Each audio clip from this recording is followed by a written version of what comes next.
وقتی پقینه مانه کس مال خو هلا بود چول و درگاه پنجر جینا ماینه اوه یا درگاهی که پنجر که راحتی جوره و مال چول کرد بود ویس پیده شینی که دنگش خوی نای ام پی حسیم کو پشی که مالا مهی فقیری او هر دستی توی صوتی سمبلی توی رخی دینه گوهن سنافچا پچه که گوریاوه مروزانتی هرشی اجی دنگش خوی ناس پیده گلک دنگش خوی نا و ما زانی پشی که بره بس من ازانی یا رحمتیه چه واسونه که دی جامعه که پرسیار کرد محله دا گودی هم هست که این پشی که هبتن یا رحمتیه ما گوسر چه بچه پشی که ویردانینن و فعلا ما چه ندیدن شی ما خانی خوب باقش کرد و ما درگاه پنجر ترتیب کرد و بس ما نزانی جامعه دنگش خونه اینا بو حتی وی سحارش نیم به حسیان و هم هست که این جهت اگه پیوندی دار کسو کار بنید که ادیبن خلیب کنه خدا نو دست زمت امرابط بله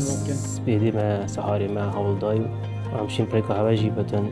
هر جهت اگه بتن بس بب حسیان خدا نبزاورینین نه یا دیاره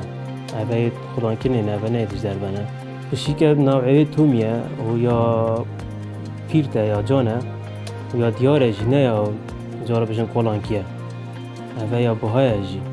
گلک سحاری اره ما بو ماس و تشت اینان نخار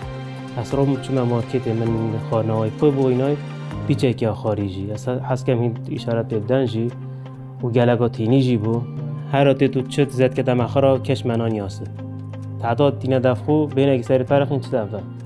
بس یا عمل هر وید کسی که ببینه گلک جام فقیری با یا عمل وید خدا خوب ببینه یعنی انسان دمرو چه هست خدا برد بو به حیوانات